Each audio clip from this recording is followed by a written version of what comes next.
je veux te suivre. Pourquoi tu quittes ton royaume? Pourquoi tu donnes ta vie? Pourquoi ton amour ne tarit pas? Oh Jésus, je veux te suivre. Pourquoi tu quittes ton royaume pour mourir pour mes péchés? Chaque jour tu me comblerais. Bien-aimés dans le Seigneur, nous sommes réunis dans le cadre de notre traditionnel culte à notre Seigneur, notre Dieu, à l'occasion de cette célébration particulière commémorant l'ascension de notre Seigneur Jésus-Christ, la montée de Jésus au ciel. En ce jour de fête de la Seigneurie du Christ vivant qui siège dans la puissance du Père et du Saint-Esprit, recevons la paix. Jésus m'aime, je le sais. Jésus m'aime, je le sais. Jésus m'aime, je le sais. Il a souffert pour toi. Il a souffert pour moi. Il a souffert pour moi. Il a souffert pour moi. Regardons tous à la croix. À la croix du Seigneur, à la croix du Seigneur, à la croix du Seigneur. Rendons grâce au Seigneur. Rendons grâce au Seigneur, rendons grâce au Seigneur, rendons grâce au Seigneur, rendons grâce au Seigneur. Yesu como tu sincero. Yesu kongama sincere, Yesu kongama sincere, Yesu kongama sincere. Allégeons tout. Allégeons tout mal, allégeons tout mal, allégeons tout mal. Père pour Dieu t'es banni pane. Bane pane Yesu Christ, bane pane Yesu Christ, bane pane Yesu Christ, bane pane Yesu Christ. Père pour Mbumbu Sonendem. Pepumbu Sonende, Pepumbu Sonende, Pepumbu Sonende, Pepumbu Sonende, Pepumbu Sonende. Adorons notre Dieu. Gloire à toi, Jésus-Christ, Seigneur élevé à la droite du Père. Tu es maître de toutes choses. Ton règne s'étend sur toutes les créatures. Nous ne craignons plus rien, car tu es avec nous. Ta paix nous accompagne. Assis dans la puissance du Père, tu intercèdes pour nous. Tu es présent et actif dans ton Église. À toi et pour toujours, honneur et gloire. Alléluia. Amen. J'ai soif de ta présence, t'évangile de ma foi. Dans ma faible immense, me ferai-je sans toi. Chaque jour, à chaque heure, oh, je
Prions Dieu. Seigneur, tu es un Dieu caché, bien que tu remplisses le ciel et la terre.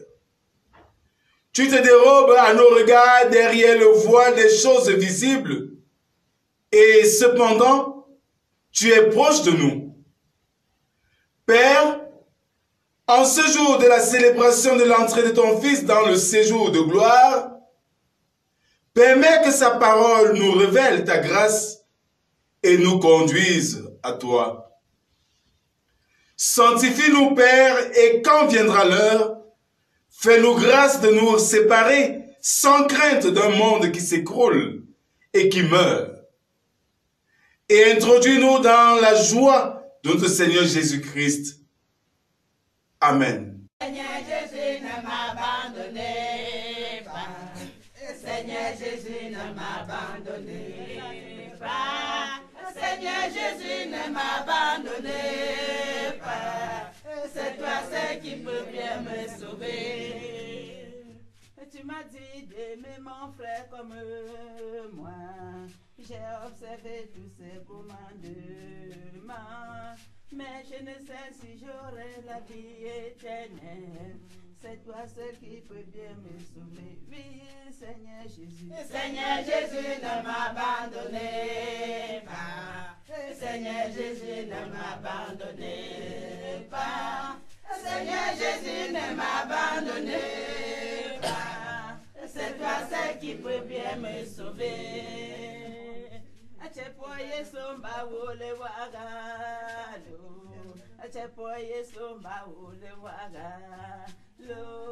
Achepoye somba wole wagalo. Dawo mego yale chete mi tsatsam achepoye somba wole wagalo. Achepoye somba wole wagalo. Achepoye somba wole wagalo. Dawo mego yale chete mi.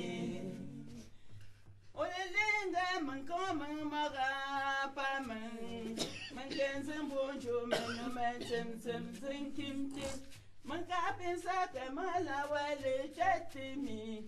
Dawo mefu yale chete mi. Tatam chepoye somba. Chepoye somba wole wagalo.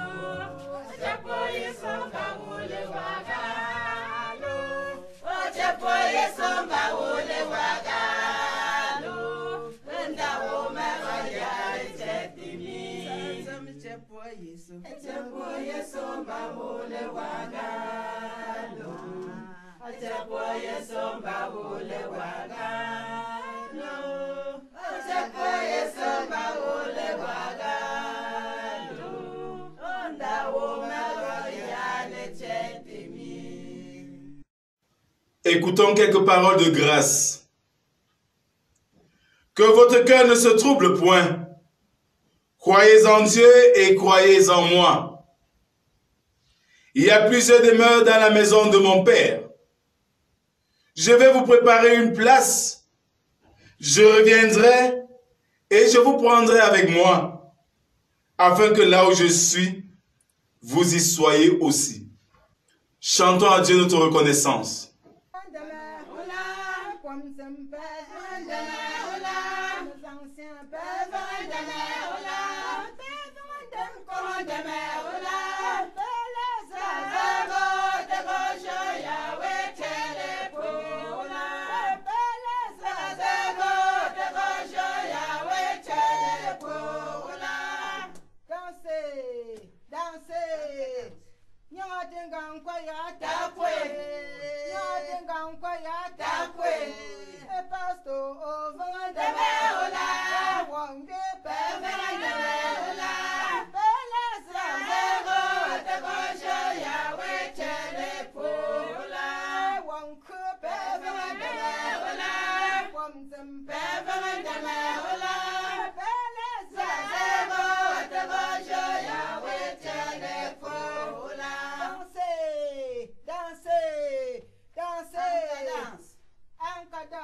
Écoutons comment notre Seigneur veut être servi au travers de sa loi. Ce commandement que je te prescris aujourd'hui n'est certainement point au-dessus de tes forces et hors de ta portée. Il n'est pas dans le ciel pour que tu dises qui montera pour nous au ciel et nous l'ira chercher, qui nous le fera entendre afin que nous le mettions en pratique. Il n'est pas de l'autre côté de la mer pour que tu dises qui passera pour nous de l'autre côté de la mer et nous l'ira chercher, qui nous le fera entendre afin que nous le mettions en pratique. C'est une chose, au contraire, qui est tout près de toi, dans ta bouche et dans ton cœur, afin que tu la mettes en pratique.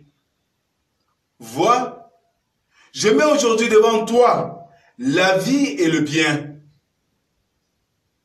la mort et le mal. Car je te prescris aujourd'hui d'aimer l'Éternel, l'Éternel ton Dieu, de marcher dans ses voies et d'observer ses commandements, ses lois et ses ordonnances, afin que tu vives et que tu multiplies. Et que l'Éternel, ton Dieu, te bénisse dans le pays dont tu vas entrer en possession. Car je te prescris aujourd'hui d'aimer l'Éternel, ton Dieu, de marcher dans ses voies et d'observer ses commandements, ses lois et ses ordonnances, que tu vives et que tu multiplies, et que l'Éternel, ton Dieu, te bénisse dans le pays dont tu vas entrer en possession. Amen.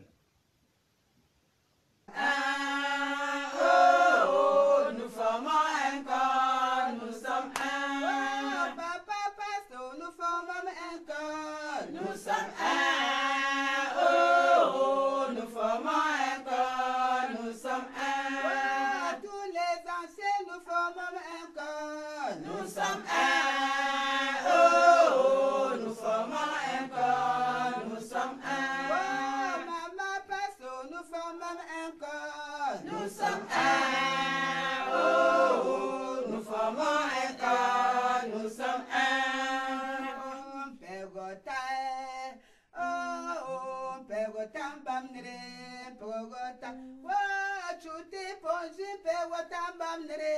Pewota, pewota bamne, pewota. Papa pasto pewota bamnere. Pewota, pewota bamne, pewota. Bon mes anciens pewota bamnere.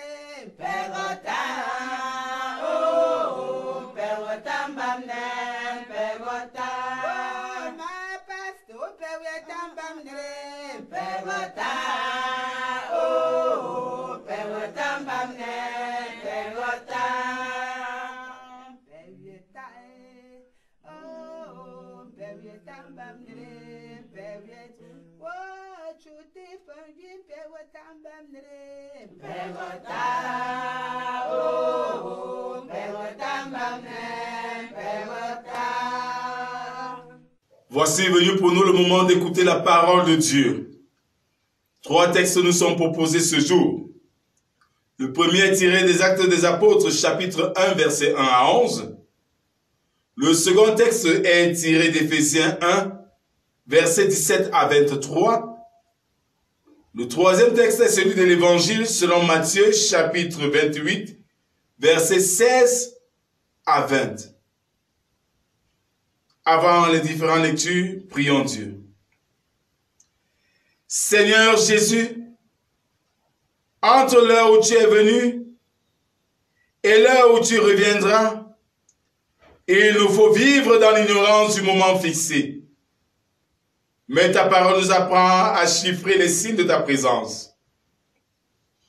Donne-nous ta lumière et nos yeux te verront par-delà notre obscurité. Amen. Acte 1, versets 1 à 11. Théophile, j'ai parlé dans mon premier livre de tout ce que Jésus a commencé de faire et d'enseigner dès le commencement, jusqu'au jour où il fut enlevé au ciel, après avoir donné ses ordres par le Saint-Esprit aux apôtres qu'il avait choisis. Après qu'il eut souffert, il leur apparut vivant et leur en donna plusieurs preuves, se montrant à eux pendant 40 jours et parlant des choses qui concernent le royaume de Dieu. Comme il se trouvait avec eux, il leur recommanda de ne pas s'éloigner de Jérusalem, mais d'attendre ce que le Père avait promis, ce que je vous ai annoncé, leur dit-il. Car Jean a baptisé d'eau, mais vous, dans peu de jours, vous serez baptisés du Saint-Esprit. Alors les apôtres réunis lui demandèrent, « Seigneur, est-ce en ce temps que tu rétabliras le royaume d'Israël ?» Il leur répondit, « Ce n'est pas à vous de connaître le temps ou les moments que le Père a fixé de sa propre autorité. Mais vous recevrez une puissance, le Saint-Esprit, survenant sur vous, et vous serez mes témoins à Jérusalem, dans toute la Judée, dans la Samarie, et jusqu'aux extrémités de la terre. » Après avoir dit cela, il fut élevé pendant qu'ils le regardaient, et une nuée le déroba à leurs yeux. Et comme ils avaient les regards fixés vers le ciel pendant qu'ils s'en allaient, voici, 2 hommes vêtus de blanc leur apparurent. Et ils dirent, « Hommes galiléens, pourquoi vous arrêtez-vous à regarder au ciel? Ce Jésus qui a été enlevé au ciel au milieu de vous, viendra de la même manière que vous l'avez vu allant au ciel. » Éphésiens 1, versets 17 à 23. Afin que le Dieu de notre Seigneur Jésus-Christ, le Père de gloire, vous donne un esprit de sagesse et de révélation dans sa connaissance, et qu'il illumine les yeux de votre cœur pour que vous sachiez quelle est l'espérance qui s'attache à son appel, quelle est la richesse de la gloire de son héritage qu'il réserve aux saints, et quelle est envers nous qui croyons l'infinie grandeur de sa puissance, se manifestant avec efficacité par la vertu de sa force. Il a déployé en Christ, en le ressuscitant des morts et en le faisant asseoir à sa droite dans les lieux célestes, au-dessus de toute domination, de toute autorité, de toute puissance, de toute dignité et de tout nom qui se peut nommer, non seulement dans le ciel présent, mais encore dans le ciel à venir. Il a tout mis sous ses pieds et il a donné pour chef suprême à l'Église, qui est son corps, la plénitude de celui qui remplit tout en tous. Matthieu 28, versets 16 à 20. Les 11 disciples allèrent en Galilée, sur la montagne que Jésus leur avait désignée. Quand ils le virent, ils se prosternaient devant lui, mais quelques-uns eurent des doutes. Jésus, s'étant approché, leur parla ainsi. Tout pouvoir m'a été donné dans le ciel et sur la terre. Allez, faites de toutes les nations des disciples, les baptisant au nom du Père, du Fils et du Saint-Esprit. Et enseignez-leur à observer tout ce que je vous ai prescrit. Et voici, je suis avec vous tous les jours jusqu'à la fin du monde. L'herbe sèche, la fleur tombe et fane, mais la parole de Dieu demeure éternellement. Bien-aimé peuple de Dieu, en ce 21 mai 2020, au lendemain de la fête nationale du Cameroun, qui a une connotation toute particulière, une fête nationale qui s'est faite dans le confinement à cause de la crise sanitaire mondiale, le Covid-19, nous voulons célébrer la commémoration de l'ascension de notre Seigneur Jésus. Oui, cette fête qui marque l'élévation du Christ au ciel, en même temps qu'elle nous fait vivre la séparation des disciples de leur maître, qui est Jésus. Désormais, les disciples seront physiquement seuls. La présence de Jésus sera une présence invisible, tant à ses disciples qu'à l'Église. Cette séparation avec ses disciples est une responsabilité à ces derniers de perdurer l'œuvre qu'ils ont commencée ensemble. En effet, son départ les oblige à se constituer en témoins oculaires et auriculaires de la mort et de la résurrection du Sauveur. Témoignage porté par l'action du Saint-Esprit qui sera la base même de la naissance de l'Église chrétienne. Le livre des Actes des Apôtres, adressé à Théophile, ce nom Théophile se compose de deux mots, du grec théos, qui signifie Dieu, et philia, qui renvoie à ami. Regroupant ces deux mots, nous en déduisons ami de Dieu. Alors, ce texte des Actes des Apôtres s'adresse aux amis de Dieu, à vous et à moi, qui sommes des amis de Dieu.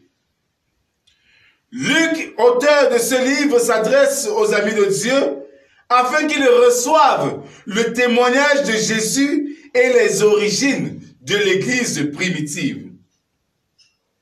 Le texte des Actes des Apôtres raconte comment Jésus a été enlevé de la terre et qu'il s'est élevé vers le ciel et a disparu derrière un nuage.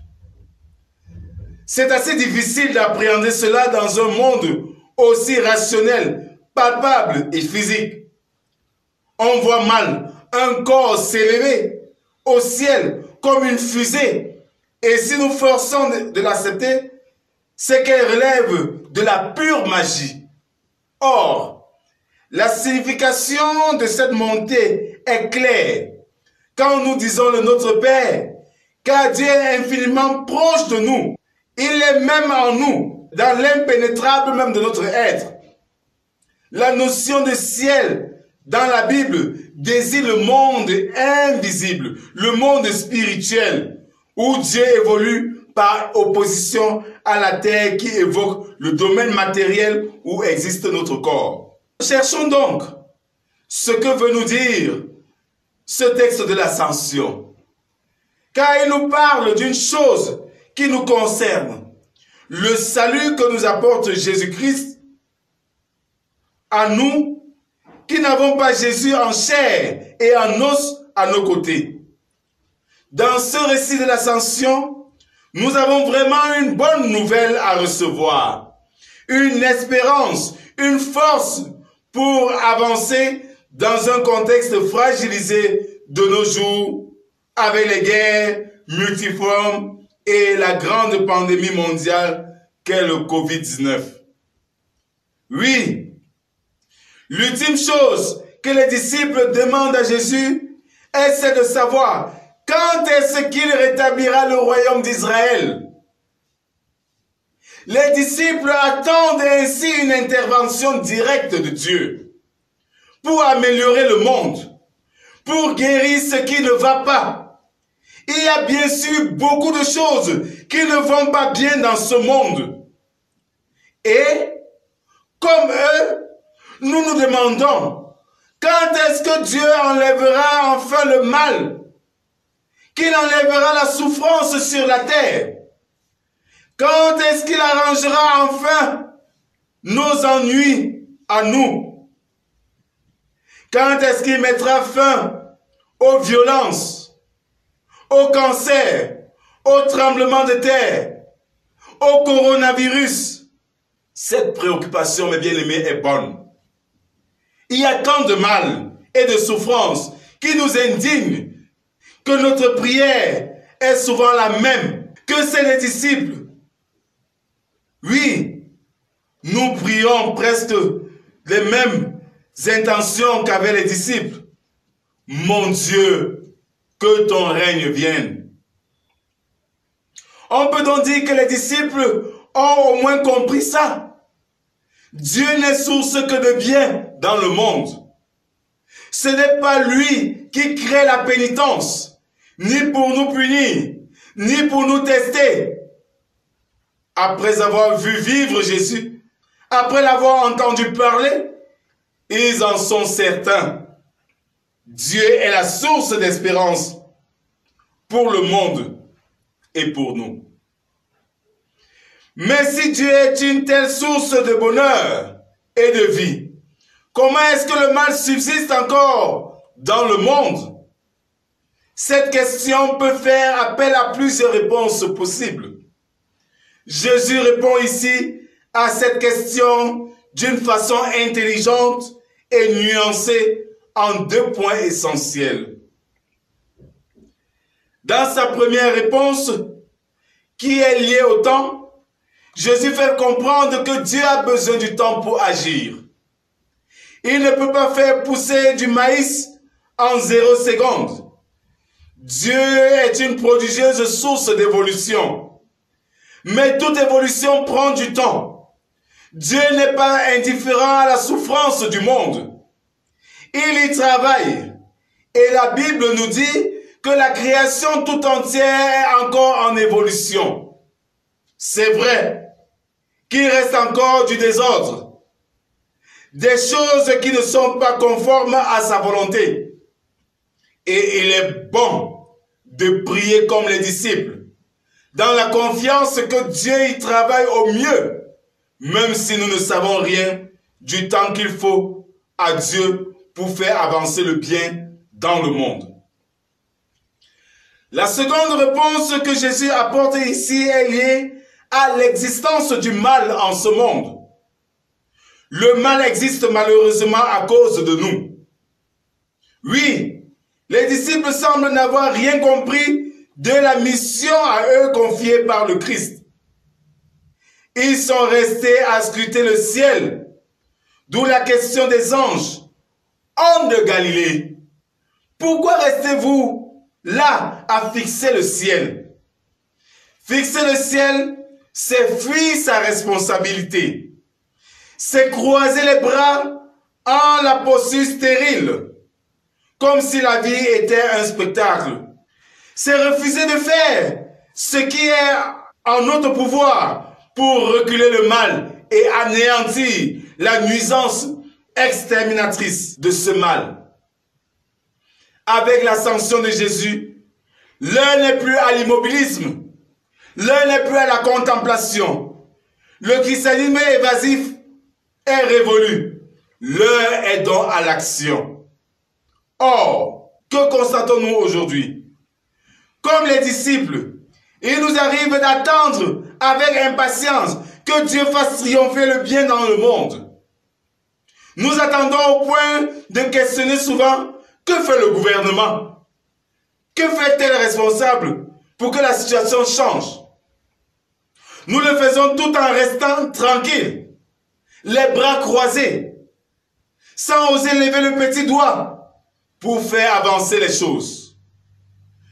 On continue même à faire du mal dans l'attente évasive d'une intervention magistrale et miraculeuse de Dieu. Mes chers amis, permettez-moi de vous dire que Dieu ne bénit pas l'inaction. Il bénit nos activités quand elles sont gagnées à la cause de la justice. On ne peut pas dire qu'est-ce que le gouvernement fait pour nous, mais qu'est-ce que nous faisons pour le gouvernement? Au lendemain du fête national que nous avons célébré hier le 20 mai, dans un immobilisme sans pareil, à cause du Covid-19, nous sommes exhortés à respecter les consignes, les prescriptions du gouvernement pour faire barrière à ce fléau, à cette pandémie. Mais pendant que les autorités, le gouvernement sensibilisent, beaucoup restent insensibles à cela et vivent comme si cette pandémie n'existait pas.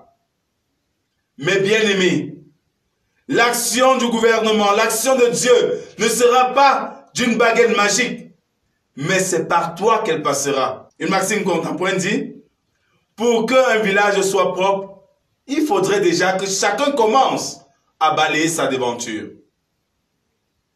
La prise de conscience doit être d'abord individuelle avant d'être collective. L'action est d'abord individuelle avant d'être collective. Ainsi, nous pourrons ramasser la vapeur, changer la donne des choses. Le changement, l'évolution doit passer par nous pour que nous-mêmes puissions progresser et même que nous fassions avancer les choses à notre mesure. C'est cela que Dieu espère et qu'il nous offre, car ce que l'on appelle parfois le Saint-Esprit, c'est l'action de Dieu pour nous faire évoluer et être nous-mêmes une source d'évolution positive à notre mesure. Encore, et c'est le lieu de préciser, Dieu ne peut pas nous forcer à être meilleurs si nous ne voulons pas. Il ne peut pas nous forcer à respecter ni à aimer. Il ne peut pas nous forcer à avancer ni à créer de belles choses si nous voulons rester sans rien faire. Oui, notre Père qui est dans les cieux, que ta volonté soit faite et que ton règne progresse de jour en jour au milieu de nous. Maintenant, le Christ est au ciel. Il est une réalité spirituelle. Mais il viendra, nous dit le texte, il viendra dans notre vie présente, Nous n'avons donc pas à fuir ce monde pour recevoir de Christ.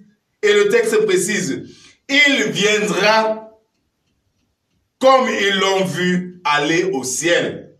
Fin de citation. Pour comprendre la signification de cette espérance, il nous suffit de repasser à l'envers le film de cette histoire. Le Christ est allé au ciel. Il viendra donc du ciel. Il vient maintenant de notre dimension spirituelle, de notre foi active et de notre prière fervente. Constatons là où il se trouve au début du récit. Il est avec ses disciples, au milieu d'eux, au-dedans d'eux, et il répond à leurs questions existentielles. C'est donc là que le salut nous est donné. C'est là que le Christ demeure maintenant. Il est en chacun de nous quand nous interrogeons le Christ sur le salut que Dieu veut pour ce monde. Il demeure en chacun de nous comme l'Esprit sera donné individuellement à chacun à la Pentecôte. Mais aucun d'entre nous n'est la totalité du Christ. Et donc interroger le Christ, c'est prier et réfléchir soi-même. Mais c'est aussi se rassembler, comme nous le voyons dans ce texte, pour s'interroger mutuellement, pour débattre de nos points de vue différents et être rassemblés par le Christ. C'est comme ça que nous avancerons. Le salut que Dieu donne par son esprit est donc à la fois très individuel, très intime, comme le souffle qui nous anime, comme un cœur qui nous donne d'aimer et d'espérer. Mais le salut de Dieu est également dans la richesse de nos personnalités différentes, de nos théologies et de nos histoires différentes qui se rencontrent. Dieu, par son esprit, nous rassemble en un corps vivant en ce monde, le corps du Christ, dont nous sommes les membres, chacun étant irremplaçable et béni spécialement par Dieu. Maintenant, ce sont nos mains qui sont les mains du Christ qui peuvent servir les autres. Ce sont nos bouches qui peuvent annoncer la bonne nouvelle de l'amour de Dieu manifesté en Christ. Ce sont nos yeux et nos cœurs qui peuvent reconnaître les autres, leur grandeur et leur soif de salut. C'est notre foi, la foi du Christ qui nous relie à Dieu, à notre prochain et à nous-mêmes en vérité. Oui, Éternel mon Dieu, nous attendons ton esprit avec reconnaissance. Que le Seigneur bénisse en nous l'écoute de sa parole. Amen. Avec l'Église universelle, levons-nous pour confesser notre foi chrétienne en disant: je crois en Dieu, le Père Tout-Puissant, Créateur du ciel et de la terre. Je crois en Jésus-Christ, son Fils unique, notre Seigneur, qui a été conçu du Saint-Esprit, qui est né de la Vierge Marie. Il a souffert sous Ponce Pilate. Il a été crucifié. Il est mort. Il a été enseveli. Il est descendu aux enfers. Le troisième jour, il est ressuscité des morts. Il est monté au ciel. Il siège à la droite de Dieu, le Père Tout-Puissant. Il reviendra de là pour juger les vivants et les morts. Je crois en l'Esprit Saint. Je crois à la Sainte Église universelle, la communion des saints, la rémission des péchés, la résurrection de la chair et à la vie éternelle. Amen. Veillons nous asseoir. C'est le moment pour nous de prier les uns pour les autres. Seigneur, donne-nous de ne pas rester des chrétiens stériles, mais de porter ton évangile partout. Donne à chacun d'entre nous d'être des bâtisseurs positifs, afin de donner à l'humanité entière les valeurs qui te sont agréables. Nous te prions pour la crise sanitaire mondiale, afin que ta présence spirituelle auprès de nous nous aide à braver cette épreuve difficile. Donne-nous, Seigneur, la force de persévérer dans l'attente de ton retour. Soutiens nos communautés chrétiennes et les chrétiens du monde entier, afin que ton message d'amour soit porté dans tout le monde entier. Soutiens nos nations qui sont bouleversées par cette crise mondiale sanitaire qu'est le Covid-19. Provoque, Seigneur, en chaque citoyen le désir et l'amour de la patrie, afin que nous puissions nous unir comme un seul homme pour braver aux défis de chaque jour. Oui, Seigneur, nous avons besoin de toi et de ta paix. Nous voulons, Seigneur, élever devant ton trône de grâce tous ceux-là qui ne te connaissent pas encore, afin que tu les touches de ton amour et qu'ils te suivent. Nous voulons te présenter ceux-là qui se sont égarés ou ont rétrogradé dans leur foi, afin que tu rallumes l'étincelle d'amour que tu les as fait découvrir un jour de leur vie. Seigneur, tu voudrais que chacun de nous prenne conscience et se mette dans l'action pour attendre ta venue. Cela sous le contrôle de ton Saint-Esprit. C'est pour cela, Seigneur, que nous élevons, Seigneur, à toi nos sujets, nos difficultés. Et nous te supplions, Seigneur, d'intervenir pour nous. Et parce que nous avons beaucoup de choses à te dire, notre Dieu, nous voulons les résumer dans la prière modèle que ton Fils Jésus-Christ nous a enseigné en ces termes. Notre Père qui est aux cieux, que ton nom soit sanctifié, que ton règne vienne, que ta volonté soit faite sur la terre comme au ciel. Donne-nous aujourd'hui notre pain de ce jour. Pardonne nos offenses, comme nous pardonnons aussi à ceux qui nous ont offensés. Ne nous soumets pas à la tentation, mais délivre-nous du mal, car c'est à toi qu'appartient le règne, la puissance et la gloire pour les siècles des siècles. Amen. En guise d'exhortation, bien-aimés, ne craignez pas, ne doutez plus, je suis avec vous tous les jours jusqu'à la fin des temps. Pourquoi restez-vous à regarder dans les ciels? De la même manière il est parti, de la même manière il reviendra. Cette interpellation des anges, c'est à toi mon frère, à toi ma sœur, qui passe ton temps à la contemplation au lieu d'être à l'action. L'action, c'est être un témoignage vivant de l'amour de Dieu. D'un témoignage vivant de l'amour de Christ pour l'humanité. Et c'est par ce témoignage vivant, dans l'action, que le Seigneur nous retrouvera quand il viendra dans sa gloire. Fort de tout cela, que la paix de Dieu soit la force de notre témoignage. Chacun de nos actes soit déjà la promesse du monde qui vient. Bonne fête d'Ascension et que le Seigneur vous bénisse dans cette crise sanitaire qui vous donne d'être des chrétiens d'action et non des chrétiens d'immobilisme. Amen. Nous sommes ici à l'école Sébec de Banza. Une école qui a formé beaucoup de citoyens camerounais et élites. Une école qui, au fil du temps, a perdu son éclat. Une école qui, dans son apparence, fait couler des larmes.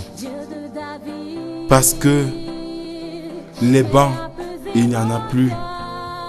Parce que les fenêtres sont en matériaux provisoires. Parce que les portes ne sont pas bien fixées. Parce que le sol n'est pas cimenté et les enfants sont exposés au chic et bien d'autres maladies. Nous vous adressons ce message de compassion, d'empathie à l'endroit de ces enfants qui viennent chaque jour pour fréquenter. Oui, nous voulons donner un peu de sourire à ces enfants en remettant cette école à jour. Si le Seigneur vous touche, n'hésitez pas. n'hésitez pas de nous contacter par le numéro en ligne. Ainsi, ensemble, comme une maison spirituelle, nous pourrons accompagner ces enfants à être heureux dans la connaissance, dans l'école de la connaissance. Que le Seigneur vous bénisse encore. Amen. Aide-moi, Jésus, j'ai besoin de toi.